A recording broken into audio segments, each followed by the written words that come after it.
Let me tell you about the most seductive idea in personal finance. It goes like this. If you could just find the right stock at the right time, the next great company everyone is sleeping on, you could change your financial life overnight. It is a great story. It is also the reason a lot of people end up with less money than they started with. Today, I am not here to tell you that owning individual stocks is foolish or that everyone who tries is making a mistake. I am going to show you something more useful than that. I am going to show you what stock picking as a strategy actually costs you. Not just in returns, but in time, in stress, and in the decisions it pulls you away from. I'm Ken Erdman, financial planner and founder of Erdman Financial Group here in Lancaster County, Pennsylvania. Let's get into it. So here is why this idea is so sticky. We hear about the wins constantly. Someone bought Apple in 2005 and retired early. Someone loaded up on Tesla before it went on its run. Someone's brother-in-law got into Amazon years ago and it turned a small position into something life-changing. These stories get told at every dinner table and in every group chat. Nobody tells a story of the money that quietly disappeared. Nobody posts about the stock they held too long, the tip they followed that went sideways, or the year they spent glued to a trading app while their portfolio underperformed a simple index. This is called survivorship bias. We only hear about the outcomes worth talking about. The losses disappear quietly and the wins get amplified. So our sense of how common those wins actually are gets completely distorted from reality. Add to the fact that we live in a world that makes stock picking feel easy. Apps that let you buy anything in seconds. Endless content telling you what to buy next. The feeling that if you did just a little bit more research or followed the right person online, you would have the edge. That feeling is the product, and your confidence is what they're selling, and it costs you more than you realize. I want to tell you a story. It is one of the most famous in financial history, and it is worth knowing. Before the stock market crash in 1929, a wealthy financier was getting his shoes shined. The man shining his shoes started giving him stock tips. Specific recommendations, specific companies, and confident predictions about what was going to happen next. The financier listened politely. Then he went back to his office and he sold everything. His reasoning was simple. When the person shining your shoes is giving you stock tips, the market has gone so far that everyone is in on it. And when everyone is in, there is nobody left to keep pushing it higher. That is the top. So this man avoided the crash that wiped out most investors of that era. Not because he had better information, but because he recognized a signal that most people missed entirely. The lesson is not that shoe shiners are unsophisticated. The lesson is that when a stock tip is coming from everywhere, like your barber, your neighbor, a comment section online, that is almost never the moment to buy. That is usually the moment everyone else already did. And the best investment decisions are rarely the exciting ones. They are almost always the boring, disciplined, unsexy ones that nobody is talking about at dinner. So most conversations about stock picking focus on whether it beats the market. And that is certainly a valid question, but I want to talk about the costs most people never account for, the hidden ones, the ones that don't show up on your brokerage statement but absolutely show up in your life. Cost number one is time. Doing this properly takes time.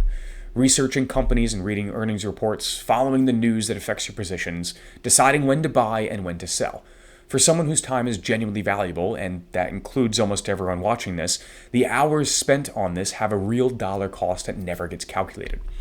If your time is worth, let's say, $100 an hour, and you spend 5 hours a week on your portfolio, that is over $25,000 a year in time cost alone. That would have to show up as outperformance just to break even on the decision. Cost number two is the emotional energy. Anyone who actively traded knows exactly what it feels like. The constant checking and refreshing of your trading apps and news apps, the anxiety when a position moves against you, or the high that when it goes your way. The creeping stress when you are not sure whether to buy or sell. That mental load lives somewhere. It takes up space that could go towards your work, your relationships, your health, the things that actually build a life worth having. Cost number three is the decisions it pulls you away from. This one gets almost no attention, and it might be the most expensive of all.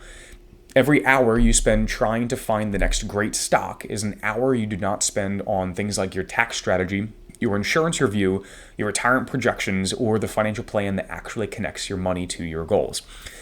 Those are the unsexy decisions where real wealth is built and protected, not in finding the right ticker symbol. Stock picking does not just cost you money, it costs you attention. And attention is one of the scarcest resources that you have. So let me be clear about something, because I want to make sure this does not come across the wrong way. I am not saying that individual stocks are bad. I am not saying that active investing is wrong. Some of the best portfolio managers in the world run actively managed strategies and have done so with excellent results over long periods of time. The asset managers that I use for client portfolios run actively managed funds. These are disciplined, research-driven, systematic strategies built on decades of financial science. That is completely different from buying an individual stock because someone online said it was going to double. I also have friends who text me for my opinion on stocks they are looking at. And I am genuinely happy to have that conversation. There's nothing wrong with owning a few companies you believe in with money you have set aside specifically for that purpose. I have clients who run a disciplined portfolio for the vast majority of their investments and then keep a small slice, maybe 5 or 10%, in individual companies that they believe in and that they want to own. They know what that money is for, and they know they might lose it, and they are completely okay with it because the rest of their financial life is built on something solid. That is a reasonable approach. Own companies you love with the money you can afford to be wrong with.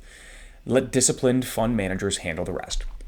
The problem is not individual stocks. The problem is when individual stock picking driven by tips, trends, headlines, and emotion becomes the entire strategy. When the shoe shiner, for example, is running your portfolio. That is where the real damage happens. Not in the thoughtful decision to own a company you genuinely believe in, but in the reactive, emotionally driven buying and selling that feels like investing, but it is really just expensive noise. Simple, disciplined, boring. That is what actually builds wealth over time. So knowing what to do is half the battle. The other half is building something intentional in its place. That is where working with someone comes in. Whether that is a full financial plan or simply having a disciplined investment strategy built around your actual goals in life. A process that removes emotion from the decisions and keeps your attention on what actually moves the needle. So you don't have to have it all figured out before you talk to somebody like myself. In fact, most people don't. You just need to be serious about getting there. Let me wrap this up. The belief that you need to pick the right stock to build wealth is one of the most expensive ideas in personal finance. Not just because the odds are difficult, but because everything it costs you that never shows up on a statement. Your time, your mental energy, your attention to the decisions that actually matter. There is a place for individual stocks in the right context with the right amount of money and the right expectations. But as a strategy for building real lasting wealth, the shoe shiner already told you about how that ends. Wealth is built by being disciplined, consistent, and intentional over a long period of time. That is available to anyone willing to do it. So if any of this resonated, if you have been spending time and energy on individual stocks and wondering why it is not moving the needle, feel free to reach out. I work with people at every stage of the financial journey, and I'm always happy to have that conversation. A link to schedule a call is in the description. If this was helpful, subscribe. New videos every week with no fluff, just real planning conversation for people who are serious about building something. I'll see you in the next one.